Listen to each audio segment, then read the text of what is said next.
están incluidas las fuerzas entre moléculas iguales, las fuerzas entre moléculas diferentes y las fuerzas entre iones y moléculas. Todas esas fuerzas atractivas entre moléculas iguales, entre moléculas diferentes y entre iones y moléculas constituyen las fuerzas secundarias. Y todas son débiles. Y el principio de que la atracción libera energía se mantiene. Toda atracción va a liberar energía. Toda atracción va a liberar energía. Y para separar lo que está atraído hay que ingresar energía. Eso se mantiene como en el caso de los enlaces. Se mantiene igual que antes. Vamos a repasar un poquito qué hay dentro de una molécula. Dentro de una molécula hay átomos que están unidos por enlaces covalentes, que pueden ser simples, dobles o triples. Y esos enlaces pueden ser de átomos idénticos, donde no hay diferencia de electronegatividad, o átomos diferentes, donde sí hay diferencia de electronegatividad. Cuando el enlace es entre dos átomos diferentes, se dice que el enlace es polar y se representa por un vector que tiene una dirección entre los átomos, un sentido hacia el más electronegativo y una magnitud que depende de la diferencia de electronegatividad.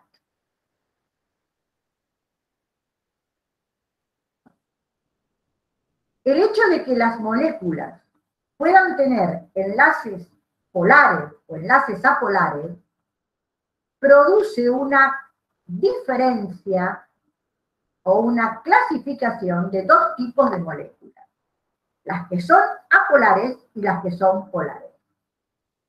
Tengo que representarme una molécula apolar. Quiere decir que no hay ninguna zona de la molécula rica en electrones, ni pobre en electrones. Hay un centro gravitatorio de cargas, por así decirlo, que coincide el positivo con el negativo. Las moléculas apolares son moléculas que tienen una distribución de electrones y de protones tal que sus centros geográficos coinciden. O en el centro geográfico de la molécula están la resultante de esas cargas positivas y negativas que son iguales. Porque las moléculas son todas eléctricamente neutras. Si una molécula es apolar, pero tiene enlaces polares, la sumatoria de todos esos vectores, la resultante de todos esos enlaces polares es igual a 0. Si yo pudiera saber qué forma tiene una molécula para poder dibujar los vectores, podría sumarlos. Porque yo sé sumar vectores. Y ustedes también saben sumar vectores. Entonces, si yo tengo la forma de la molécula, puedo llegar a decir si los vectores se van a anular, si los vectores no se van a anular. Y eso va a determinar que las moléculas sean apolares o polares. ¿Por qué es importante saberlo? Porque las propiedades que tiene la sustancia va a depender si las moléculas, sus partículas constitutivas, son apolares o polares. De eso depende, de eso justamente depende la propiedad de una sustancia. De tipo molecular. Depende de la característica que tenga la partícula constitutiva. Y Cuando uno estudia las propiedades de los solventes, de los combustibles, de los lubricantes, de los polímeros, cuando uno estudia las propiedades de todas esas sustancias, lo primero que tiene que averiguar es qué hay dentro de cada una de sus partículas constitutivas. Porque eso me va a permitir decir si las moléculas van a ser apolares o polares. Una molécula polar es una molécula que permanentemente tiene una zona rica en electrones, representada por el diferencial negativo, y una zona pobre de electrones, representada por el diferencial positivo. Si la molécula es polar, es porque los enlaces que tiene son polares. Pero la resultante de todos esos enlaces es distinto de cero. Entonces, hay una zona donde los centros geográficos de carga no coinciden y hay una zona siempre rica en electrones y una zona pobre en electrones. Y esto hace que la molécula se dibuje como una elipse, y eso significa que la molécula es un dipolo permanente. Las moléculas son todas eléctricamente neutras. La cantidad de protones y de electrones es la misma siempre, pero hay moléculas que tienen a los electrones y a los protones distribuidos de una manera tal que no hay riqueza ni pobreza de electrones. En otras moléculas sí lo hay. Hay moléculas que están formadas por un mismo elemento, como los gases nobles, como el dioxígeno, como el nitrógeno, como el tetrafósforo. Son moléculas apolares. Son moléculas que tienen uno o más enlaces, todos apolares, porque los átomos todos tienen idénticas electronegatividades. Entonces ya los enlaces son todos apolares, por lo tanto la molécula es apolar. Pero hay moléculas que están formadas por distintos elementos.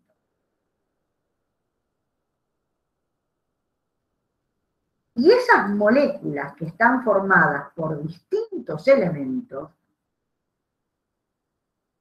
particularmente moléculas diatómicas, di quiere decir que hay dos átomos, binarias que hay dos elementos, hay dos átomos, dos elementos, binarias, diatómicas, y si son átomos distintos, hay diferencias de electronegatividad. Los enlaces, el único enlace que existe entre dos átomos, resulta ser polar. Por lo tanto, las moléculas son polares.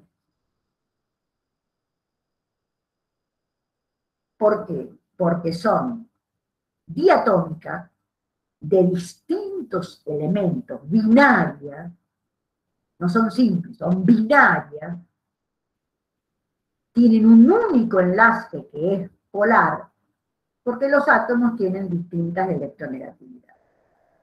Entonces, cuando yo piense en la sustancia cloruro de hidrógeno, yo voy a saber que sus moléculas son polares.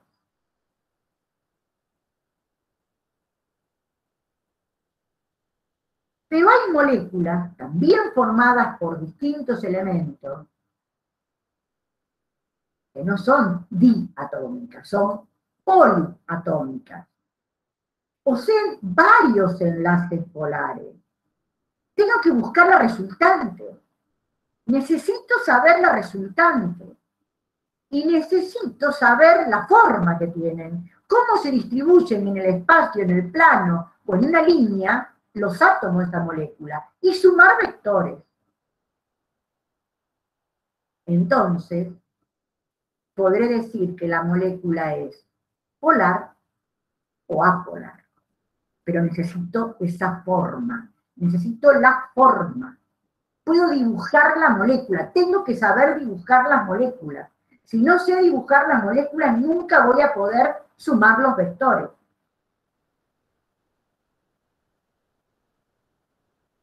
Hay una teoría que se llama teoría de la repulsión de los grupos electrónicos de la capa de valencia, que dice que los grupos de electrones que se encuentran alrededor de un átomo central en una determinada molécula tienen que estar ubicados en el espacio, en la línea o en el plano, de tal manera que la repulsión sea mínima, porque si no, tenemos moléculas excitadas.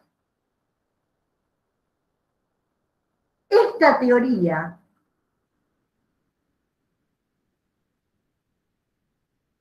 necesita de un apoyo, y ese apoyo es la fórmula desarrollada de Lewis, con los electrones como si fueran, los puntitos como si fueran electrones alrededor de los átomos, para poder decir que los grupos electrónicos, que pueden ser un enlace doble, un enlace simple, un enlace triple, o electrones que no están relacionados con nadie, que están solitarios, cada grupo de electrones que se encuentran alrededor del átomo central tiene una determinada orientación en el plano, en la línea o en el espacio. Esta teoría me permite decir cómo se orientan esos grupos electrónicos. Dos grupos electrónicos se orientan opuestos. ¿Para qué? Para que el ángulo que haya en la figura sea de 180 grados. Una línea. Cuando tiene tres grupos el átomo central de la molécula, esos tres grupos electrónicos se dirigen a los vértices de un triángulo equilátero.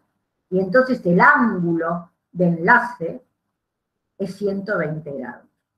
Y si alrededor del átomo central encuentro cuatro grupos electrónicos, en este curso de química dejamos hasta acá, hasta 4 grupos electrónicos, esos 4 grupos electrónicos se orientan en los vértices de un tetraedro regular, o sea, es un cuerpo que tiene 3 triángulos equiláteros, perdón, 4 triángulos equiláteros, un tetraedro. Pero la orientación no me dice cómo están los vectores.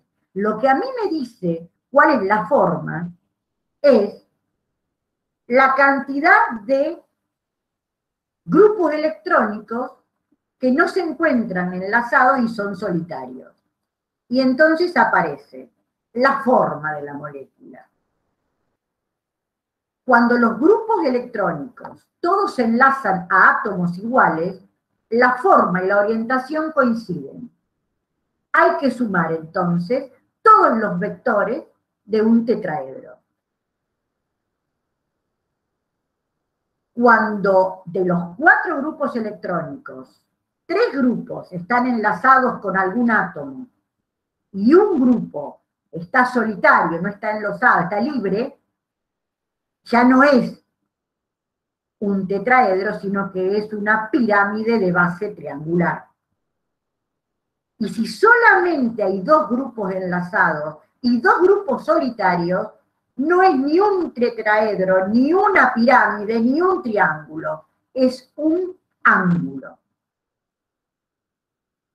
Y yo sé sumar vectores que forman un ángulo. Vamos a ver cómo sumo. Por ejemplo, la molécula del dióxido de carbono. Ya hemos explicado que para que el carbono tenga 8 a su alrededor y el oxígeno 8 a su alrededor, tiene que haber un doble enlace entre el carbono y el oxígeno.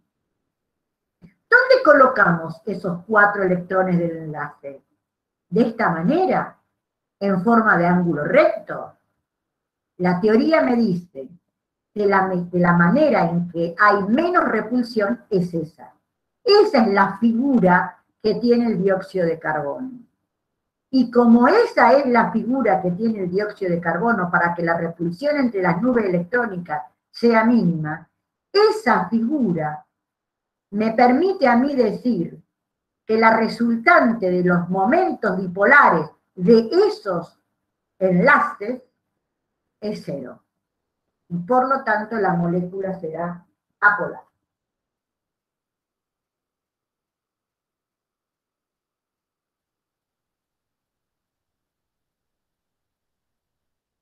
No es lo mismo el caso del dióxido de azufre. En el caso del dióxido de azufre, hay que tratar de formar 8 electrones alrededor del azufre, con 2 oxígenos. Entonces el azufre en este óxido aporta 4 al enlace. Su valencia es 4. Pero tiene 2 electrones que no está compartido con nadie. Entonces, si bien todos los grupos electrónicos, o sea, todos los grupos de electrones alrededor del átomo central, se orientan hacia los vértices de un triángulo, la forma no es la de un triángulo equilátero. La forma es un ángulo, y ese ángulo es menor a 120 grados. El ángulo oxígeno, azufre-oxígeno, es menor a 120. Es un ángulo obtuso, pero es menor a 120. Y la suma de esos momentos dipolares, esos vectores, no es nula. Por lo tanto, la molécula es polar.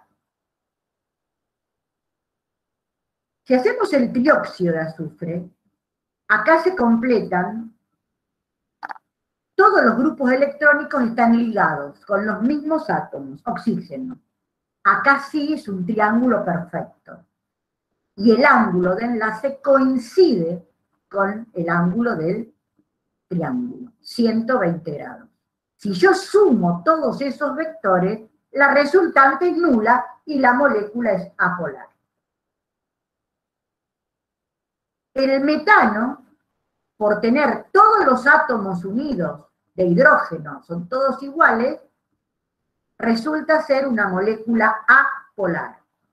Cuando yo sume todos los vectores del tetraedro, me va a dar resultante igual a 0. Pero ¿qué pasa en el caso del agua? El agua tiene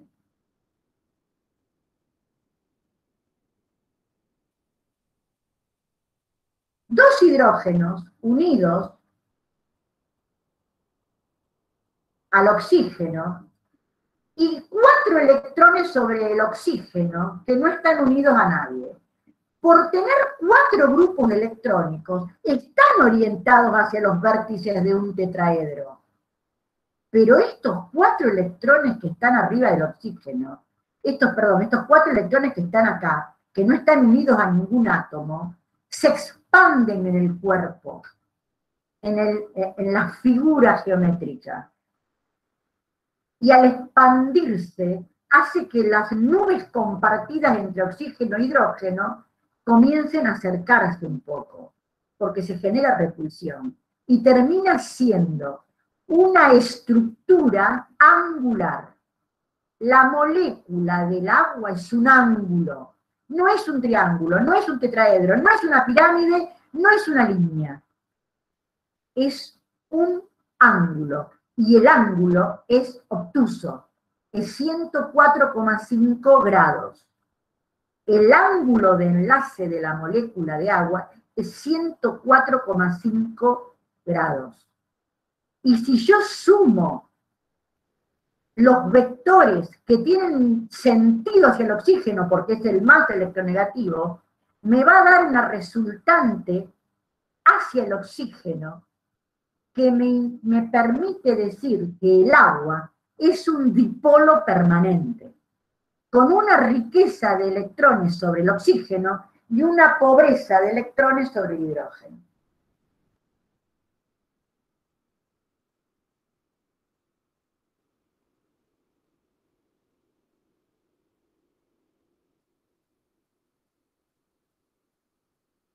Sobre el oxígeno está la riqueza electrónica, porque los electrones de los enlaces están más cerca del oxígeno que del hidrógeno.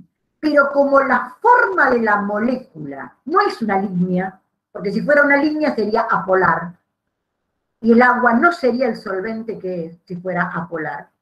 Como no es una línea, es un ángulo, la consecuencia es que el agua es un dipolo permanente. Hay una zona permanentemente de riqueza de electrones y otra zona de pobreza. Repito, el agua es un dipolo permanente. El dióxido de carbono no. El metano tampoco. Y el trióxido de azufre tampoco. Es el agua, el amoníaco y el dióxido de azufre, son las tres moléculas polares que hay en estas diapositivas. Entonces ahora vamos a describir qué interacciones hay entre moléculas apolares y entre moléculas polares.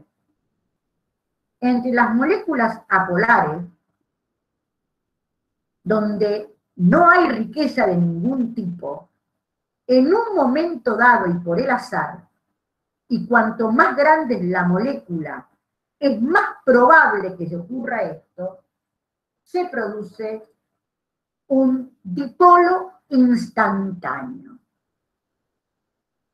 El dipolo instantáneo se produce por el azar, y cuando se produce durante el instante que dura, induce en otra molécula apolar otro dipolo que se llama dipolo inducido.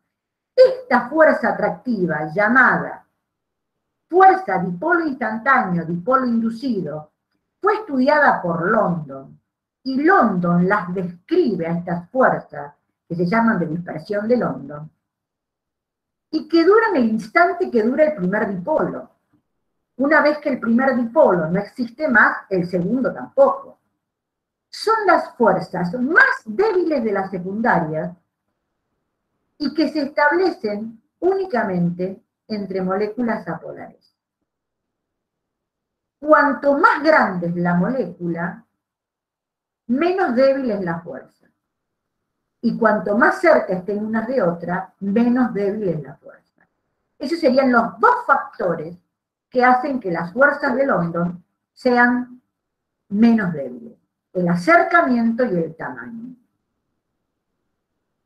Las fuerzas de London fueron descritas por este científico porque él quería explicarse por qué moléculas apolares de sustancias como dicloro, dibromo y diyodo podían atraerse, porque el diyodo es un sólido a temperatura ambiente, el dibromo es un líquido a temperatura ambiente y el dicloro es un gas a temperatura ambiente. Él quería explicarse los estados de agregación de los halógenos y no podía entender cómo, si todas las moléculas eran exactamente iguales, porque todas las moléculas eran apolares, las sustancias algunas eran gaseosas, otras eran líquidas y otras eran sólidas. Entonces, describió este tipo de interacción y ahora podemos explicar los distintos estados de agregación de las sustancias moleculares formadas por moléculas apolares a través de estas fuerzas atractivas. Esta es la única fuerza atractiva que se establece entre moléculas apolares. No hay otra fuerza. Todas las sustancias que están formadas por moléculas apolares pueden presentar los tres estados de agregación: el gas, el líquido y el sólido. ¿Por qué? Porque si las moléculas apolares son muy grandes, las fuerzas de dispersión de London son menos débiles y hace que estén más unidas, más tiempo permanentemente unidas. Entonces, no es lo mismo moléculas pequeñas, con fuerzas de London prácticamente hablando de 4 kilojoules por mol, 4, 5, 3 kilojoules por mol, que fuerzas de London de 8 kilojoules por mol, y ya no es lo mismo. Miren lo que estoy diciendo, 8 kilojoules, comparado con los 3.200 de la energía de red de los óxidos iónicos, de 500, de 400 y pico del hidrógeno. Estoy hablando de fuerzas débiles, sin embargo, estas fuerzas son las que mantienen a las moléculas del diyodo unidas para que sea un sólido a temperatura ambiente. ¿Qué pasa cuando las moléculas de las sustancias son polares? Entonces, se describe una atracción mucho más simple. El extremo negativo de la molécula que tiene diferencial negativa se orienta en el extremo positivo de otra molécula dipolar, de otro dipolo. Y la interacción se llama dipolo-dipolo. Y si la de London era 4, 5, 6, 7 u 8, esta puede ser 9, 10, 8, 12 kilojoules. Digo, estamos ahí, en esos niveles de energía. Pero algo más interesante todavía es que también se pueden presentar fuerzas de London entre moléculas polares. Porque las fuerzas de London dependen del tamaño de las moléculas. Entonces, a veces es más importante entre moléculas polares la fuerza de London que las propias dipolo-dipolo. Pero, por ahora, vamos a decir que la fuerza dipolo-dipolo es de mayor energía que las fuerzas atractivas de London. Por último, tenemos dos moléculas polares, pero en una de ellas hay hidrógeno unido covalentemente al oxígeno, y en la otra hay oxígeno con un par de electrones solitarios. Entonces, la atracción electrostática que se establece, además de la atracción dipolo-dipolo, es una atracción entre la zona pobre de una molécula y la zona rica de la otra molécula. Cuando en una molécula la zona pobre de la molécula está representada por el hidrógeno, y en la otra molécula, la zona rica de la molécula, está representada o por el oxígeno, o por el nitrógeno, o por el flúor, que vienen de uniones polares, ¿no? Lo que se establece es una atracción, la menos débil de todas, que se llama puente hidrógeno. Y el puente hidrógeno se representa a través de una línea de puntos entre el hidrógeno empobrecido de electrones y el flúor, el nitrógeno o el oxígeno, que está enriquecido de electrones, un diferencial negativo.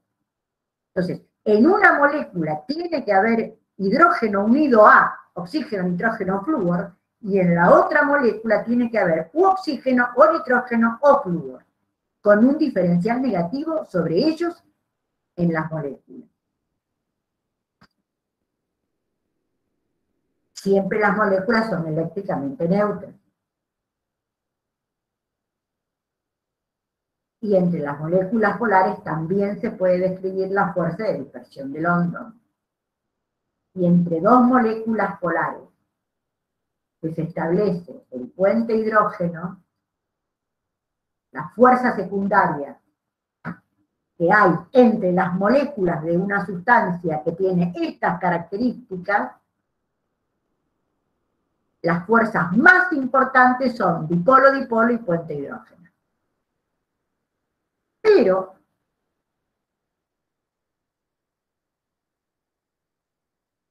la unión con el hidrógeno en los libros europeos y en los libros sajones lo tratan como un enlace.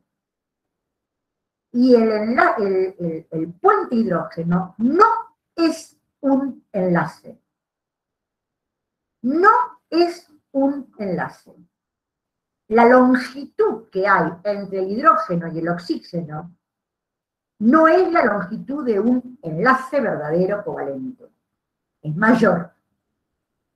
Y la energía del enlace oxígeno-hidrógeno, que es como 500 kilojoules por mol, nada tiene que ver con la energía del enlace, con la energía del puente hidrógeno por la secundaria, que ronda los 40 o los 50 kilojoules por mol. Por lo tanto, la fuerza secundaria puente hidrógeno es una fuerza débil, pero la menos débil de todas las fuerzas secundarias entre moléculas. Y se tiene que dar entre moléculas polares, que tengan una determinada condición necesaria. Hidrógeno unido a oxígeno, nitrógeno o flúor, y en la otra molécula oxígeno o flúor o nitrógeno con un diferencial negativo. Por supuesto que a mayor temperatura, las uniones, las interacciones puente-hidrógeno se van debilitando, como todas estas fuerzas que se debilitan fácilmente con bajas temperaturas. Vuelvo a poner ahí, para tapar lo que decía el cartelito en inglés, que no es un enlace.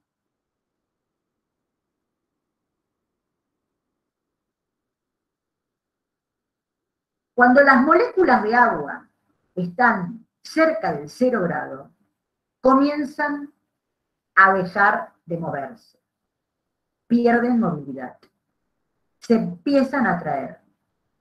Y cada molécula de agua se atrae a otra molécula de agua por muchos puentes hidrógeno y forman una estructura hueca,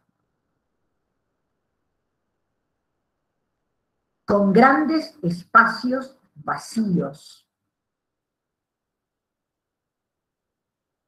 La presencia de la fuerza puente hidrógeno entre las moléculas de agua hace que el sólido agua sea menos denso que el líquido agua, y por lo tanto el sólido agua flota en el líquido agua. Ese vacío que se produce a determinada temperatura, en este caso cerca del 0 grado, es la resultante de acomodar todos los electrones que tiene la molécula de agua, que se orientan a los vértices de un tetraedro, pero a su vez tiene que establecer la interacción puente-hidrógeno. Las líneas punteadas de esta figura son los puentes hidrógenos, y las líneas rectas son los enlaces oxígeno e hidrógeno. Esta es la causa por la cual el sólido agua flota en el líquido agua. La presencia del puente hidrógeno, que hace que las moléculas estén atraídas por encima, por detrás, tiene una gran cantidad de atracciones puente hidrógeno.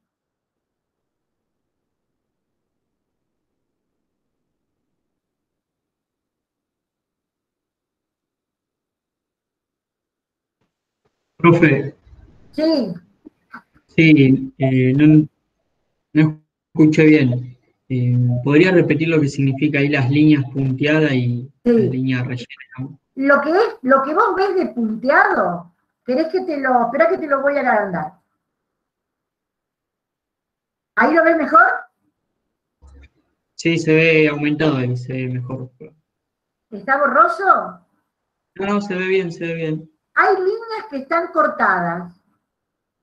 Esas líneas cortadas son las atracciones puente hidrógeno entre el hidrógeno de la molécula y el oxígeno de otra. Y el otro hidrógeno forma puente hidrógeno con otra molécula de agua. Pero a su vez, por atrás de la molécula de agua, hay otro hidrógeno que hace puente hidrógeno con el oxígeno de esa. Entonces, todas las líneas punteadas representan la atracción electrostática puente hidrógeno. Y las líneas cortitas de un solo trazo es la unión covalente del oxígeno y del hidrógeno. Bueno, gracias, profe.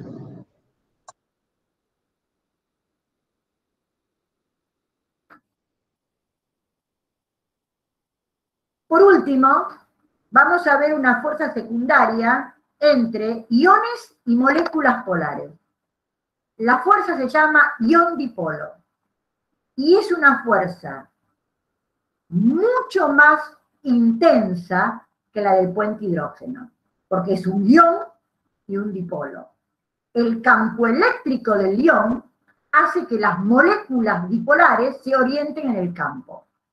Las moléculas son eléctricamente neutras, no se trasladan, se orientan. Y entonces, si este es el ion y estas son las moléculas de agua,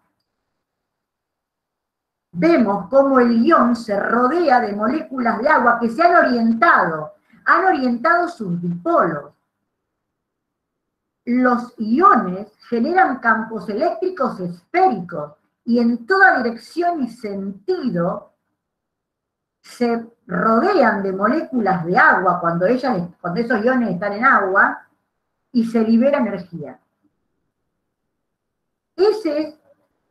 Cuando las moléculas polares son de agua, se dice que los iones están hidratados. Y al ion se lo simboliza con un estado que es el acuoso, entre paréntesis AC. Cuando ustedes vean escrito un catión o un anión y entre paréntesis AC, es que ese catión no está desnudo, está rodeado de una capa y otra capa de moléculas de agua. Los iones se encuentran rodeados de atmósferas de moléculas polares de agua. Y todas estas representaciones significan que estamos en un estado diferente al líquido, al sólido, al vapor y al gas. Es el estado acuoso, donde intervienen dos sustancias, una que aporta iones y la otra que aporta moléculas polares. Esto ya no es una única sustancia, acá hay dos sustancias. Sal en agua. Cuando la sal se disuelve en el agua, los iones se rodean de moléculas de agua. Cuando es el catión, los dipolos del agua se orientan de una manera y cuando es el anión, los dipolos del agua se orientan de otra manera. En una mezcla de sal con agua, lo que yo tengo es mucha agua y aniones y cationes rodeados de dipolos de agua. Esta interacción importante se llama ion-dipolo y cuando se forma se libera una energía lo suficientemente alta como para poder producir la disolución del sólido.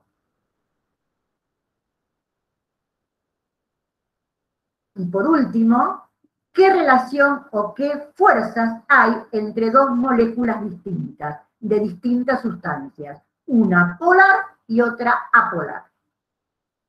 Una molécula polar, que es un dipolo permanente, se acerca a una molécula apolar. A medida que se acerca, le cambia la distribución de los electrones, le induce un dipolo a la molécula polar. Por eso, esta fuerza, que es la más débil de todas, se llama, entre moléculas distintas, ¿no? Fuerza dipolo, que es la más importante, dipolo inducido. ¿Por qué creen ustedes que me tomo el tiempo para explicar esta fuerza? ¿Por qué creen ustedes que para mí esta fuerza es muy, pero muy importante? Tan importante como el puente hidrógeno entre las moléculas del agua o como la ion dipolo entre los iones y el agua. ¿Por qué creen ustedes que esto es tan importante? ¿Saben por qué es importante?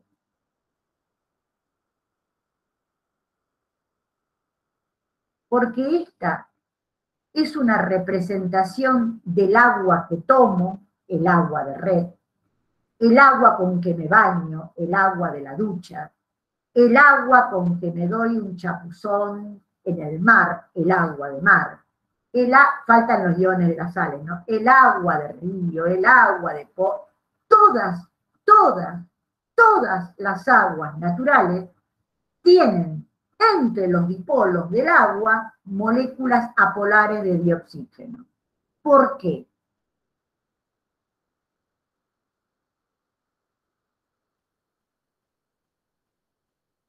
Porque la atmósfera, que está formada por nitrógeno, dioxígeno, dióxido de carbono, gases nobles y otros gases, ejerce una presión sobre las aguas naturales y dado a esa presión, partículas constitutivas de la sustancia dioxígeno pasan al agua, se mezclan con las moléculas de agua y muy poquitas quedan en el agua, de mar, de río, la que sea. Otras se van. Hay un equilibrio entre las que entran y las que se van. Y a una dada temperatura, siempre es la misma cantidad que queda afuera que la que queda dentro del agua. ¿Y por qué queda dioxígeno? Porque se atrae por una fuerza que se describe como dipolo inducido. Y ese dioxígeno que está ahí es el que permite que haya una fauna acuática, haya una flora acuática, y ese que está ahí es el agresor, el destructor que corroe a los metales que están en contacto con todas las aguas naturales. Por eso es muy importante que un alumno de ingeniería sepa que el poquito de oxígeno que hay en el agua, que sirve para que se desarrollen seres vivos de acuerdo a esa oferta de oxígeno, es también el que produce los graves daños, ese que está ahí, los graves daños sobre las estructuras metálicas. Y de él vamos a hablar muchísimo cuando hablemos de la corrosión de los metales. Ahora bien, también ahí, yo no lo puse, pero también junto con el dioxígeno, hay otras moléculas apolares que se atraen con el agua como con dipolo inducido, y son las moléculas del dióxido de carbono. El problema que tenemos con el dióxido de carbono es que ese dióxido de carbono que está en el aire y está en las aguas, se mete en los hormigones. Y ese dióxido de carbono que se mete en los hormigones degrada los hormigones, los hace pelota. Entonces, hay que tener muy en cuenta que cuando uno usa agua para los hormigones, qué cantidad de oxígeno entra, qué cantidad de dióxido de carbono puede entrar. Entonces, hay que ver cómo se termina el hormigón, cómo se prepara el hormigón. Entonces, en las aguas naturales, en las aguas de lluvia, en los materiales de agua, en el agua que tomo, siempre hay dióxido de carbono, dioxígeno. ¿Por qué? Porque a pesar de que son moléculas apolares, ellas establecen una relación con las moléculas polares, con una atracción que se han denominado dipolo inducido.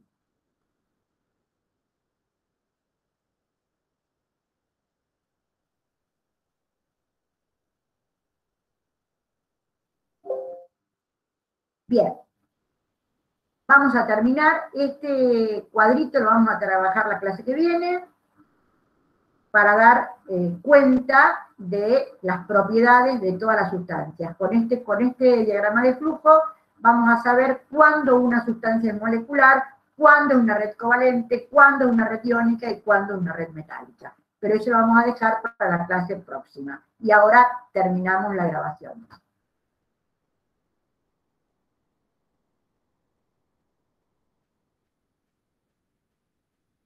No sé cómo están ustedes, pero yo estoy como el hormigón.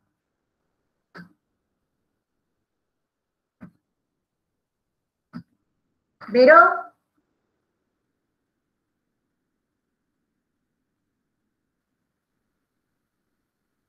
¿Verónica? acá estoy, acá estoy.